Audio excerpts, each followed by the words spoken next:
There you go, presentation all the way from the United States. And we're not done yet. We have another speaker all the way from the US. Wood Douglas has joined us this afternoon at the request of his colleagues at IBM here in Hong Kong. Just before we came back in, Wood told me he comes from North Carolina. And I know where that is in America, but I've never been there. So ladies and gentlemen, to try and save some time, this is a very brief introduction to Wood Douglas, who's going to talk to us about BIM at IBM. And he's grabbing the eye as well. There we go. Oh, yes, I see how that works, yes. Do we take away the HK part as well, or? So we didn't coordinate this or even know that each other was coming, but I'm actually the catcher for the as-built for the Mission Bay.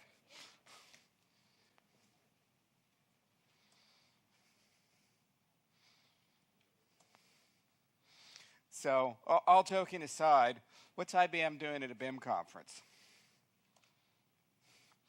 We represent the owner-operator or the facilities manager. We have two industry-leading applications. One of them is our Maximo, which is enterprise asset management, facilities management, computer-aided CAFM, computer-aided facilities management. We got lots and lots of customers. It's installed on all 7 continents. The second is our Tririga application, which is a fairly recent acquisition, and that's an integrated workspace management. It also does real estate portfolio management, energy and environment. It also does some work order management. So we are really very interested in BIM and what BIM can do for operations. Because if you think about it, it takes a couple of months to maybe a couple of years to design a building. It takes 1 to 5 or 6 years to build the building. But you're going to operate it for 10 to 100 years, unless you're Cambridge, in which case you're going to operate it for 1,000. So an awful lot of the cost is in the operational phase of the building. And BIM can do an immense amount to help with the operational efficiencies. So the first place is handover, and we've hit on this several times today. Thank you for Summit for covering Kobe and the basic handover. That's kind of background information for what I want to hit on here. This is a study that was done in the U.S. about 10 years ago, looking at the inefficiencies in the building process. And what we're seeing on each of these gaps is essentially information loss and recreation. And we're seeing at handover that we lose a whole lot of information and that it costs the owner a whole lot of money to recreate that information. And also a whole lot of time, which turns into money in getting the building operational. So one of the things BIM can do, not only in smoothing the handover, but it reduces the time to beneficial occupancy of the building. So operational cost is actually about 25% of the life cycle cost of the building. So there's really a very large opportunity, as I said here, for savings.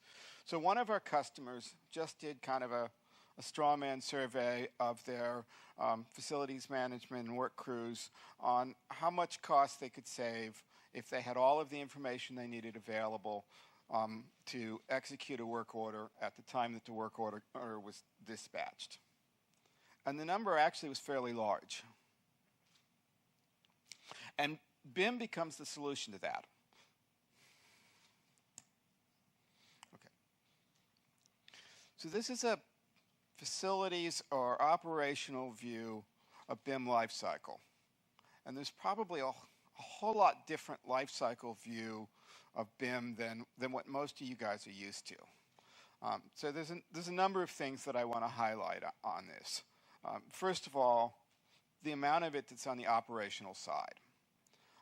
The second piece is that the as-built model is actually not the end of the model life cycle. From an owner-operator, it's really the beginning of the life cycle for the model. We go on and we have an as-maintained.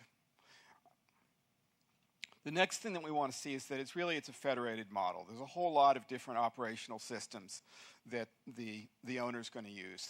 There's the facility management systems, there's the space management systems, there's building control systems, there may be safety and fire protection systems, and all of those right now are typically siloed and disparate systems.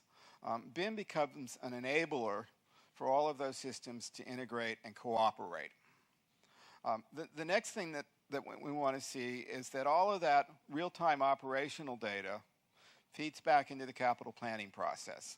So if you understand the actual operational costs and efficiencies of the assets that you own, then the build, repair, renovate decisions become easier. And then it feeds back around to capital project management.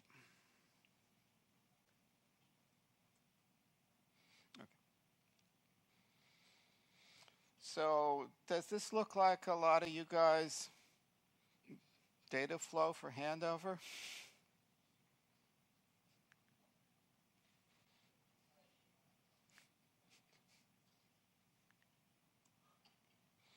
Okay. So I think this slide actually summarizes a lot of what we've heard all day today.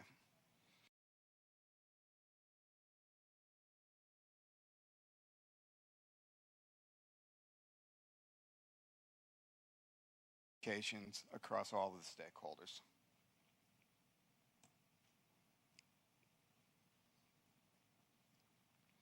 So there's a lot of handover challenges.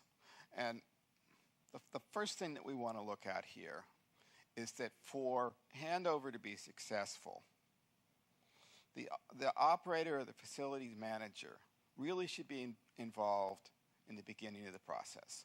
That they should be involved in the creation of the BIM execution plan, in representing the data that they need, the capabilities of the operational systems, and in specifying what they expect in the as-built model.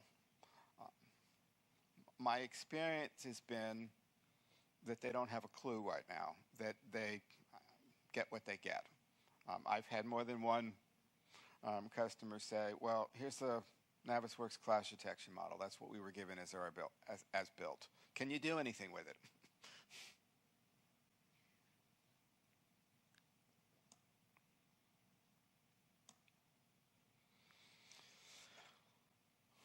Most of the owners don't own one building. They own a lot of buildings, or they own a very lot of buildings.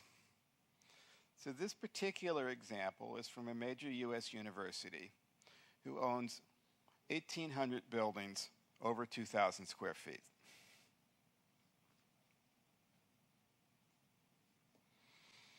We're working with a U.S. government agency that manages 2 billion, yes, that's B, square feet of real estate. They have a lot of buildings. When they do a new project, they want the data that they get at handover to fit into their existing systems, their existing standards, their existing portfolio of buildings. From a construction viewpoint, everything's a new project. Maybe you bring a template from a previous project or some best practices, but it's all project focused. The owner needs to bring the portfolio view back to that project and say, here's our data standards, here's our expectations, here's the capabilities of the operational systems that we're going to bring that data into. We need your BIM execution plan to focus on creating that kind of a deliverable.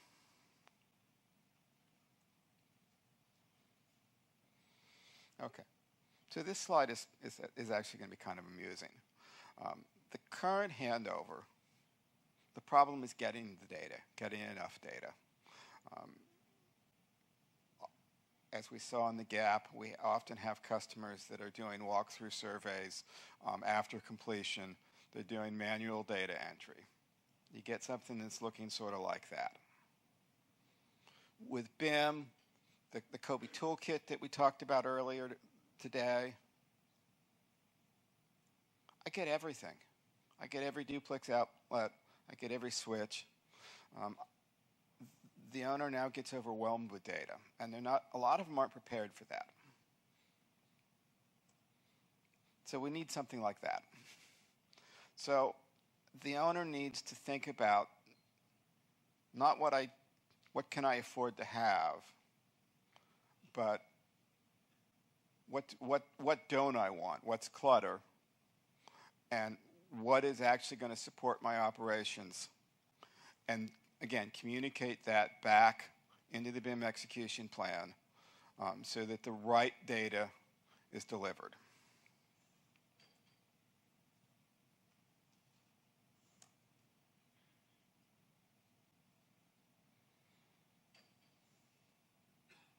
So this is kind of a summary of some of the things that we've learned from our experience helping customers through the BIM to FM integration as kind of best practices and things that they should think about.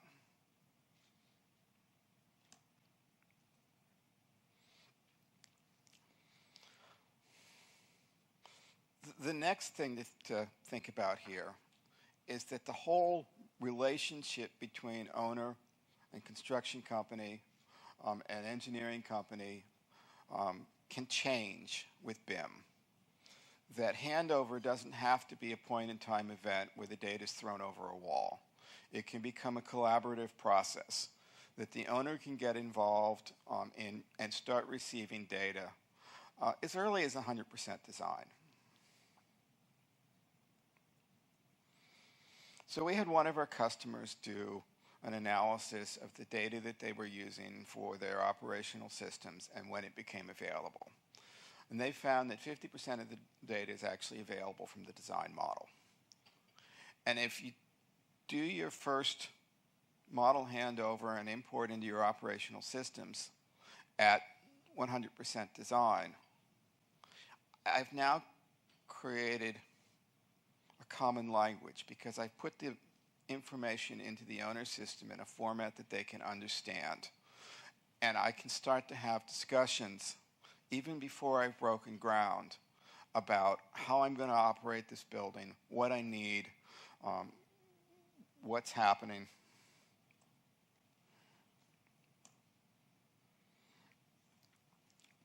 So the next stage is bid.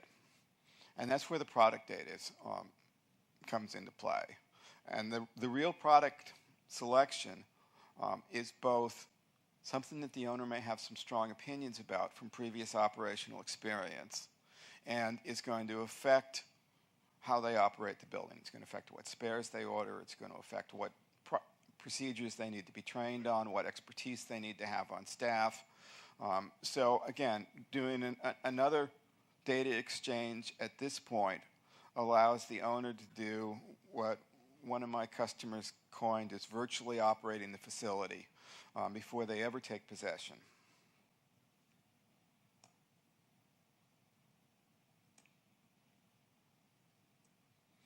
So as we go into installation and commissioning, installation is kind of an interesting discussion because you need to decide where the barcodes or the RAFID tags are going to get put on the system, onto the equipment.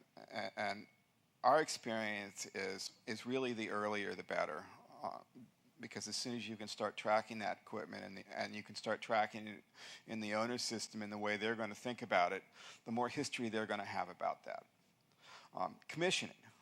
So we actually suggest that the facilities management team participate in equipment turn on and commissioning, and that they bring mobile devices that if they've already done a model import before they get to that, they've got it in their operational systems, in our Maximo or whatever your CAFM system is, that all of the commissioning information can be entered right there, captured a single time. They're going to get the right turn-on date, the warranty start date, and then they're going to start tracking it. So, for example, if there's preventative maintenance that is done before they take possession of the building, they'll have a record of that, which will be necessary if they have to make a warranty claim. So then when we finally reach handover, it's almost a non-event.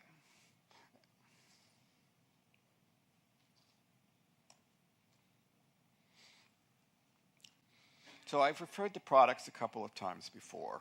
And the concept of a product catalog isn't part of a lot of the traditional BIM thinking, but it's something that we see as important for the operational phase of the building, and that actually integrating it back into the design and bid phase is beneficial. And part of that, the simplest part, is that the product catalog is going to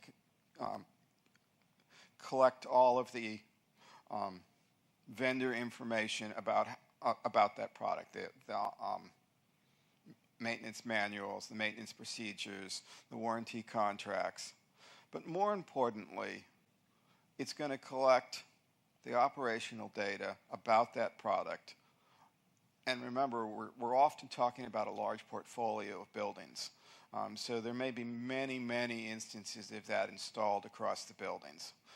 So that provides a database that we can start to run analytics against and get insight into how those products actually perform in the field, which ones are easy to maintain, which ones are hard to maintain, what the real energy uses are, what the real expected life is.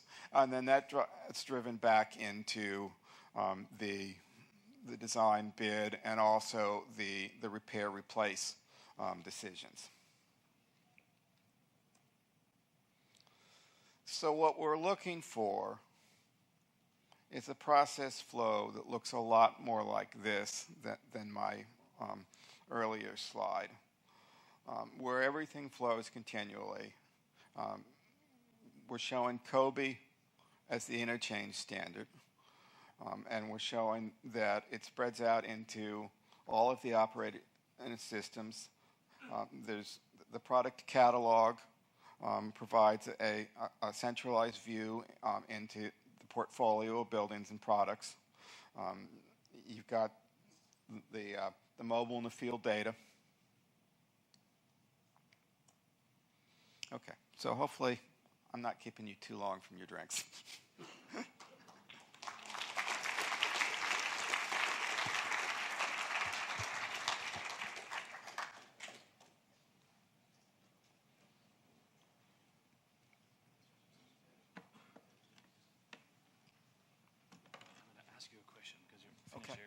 So I've got a gentleman who's traveled all the way from the US, and I've got a burning question I have to ask him. Mr. Douglas, how many customers are you seeing in the US who understand the process you've just described? Because what we're seeing in Hong Kong is that there's some large owners who are actually, there's a few of them here in the room, are starting to think about this. But how many people actually understand the sophistication of what you described? Okay. Well, actually, it's Mr. Wood. But I actually had a consultant from a large U.S. government laboratory help me develop a lot of the concepts that I've shared today. A woman named Brigida Foster. Her name's on one of the slides. But we're seeing the people with the large portfolios of buildings are getting this, because it hurts a lot. The people with a few buildings, or even if they're large buildings, haven't gotten there as far yet. I think we're seeing the same thing in the UK. You didn't ask that, but somebody mentioned earlier today the UK government mandate, and that's driving a lot of BIM adoption in the UK, and again, we're seeing some sophistication. We're seeing some sophistication in Nordics too. Right. Great. Thank you.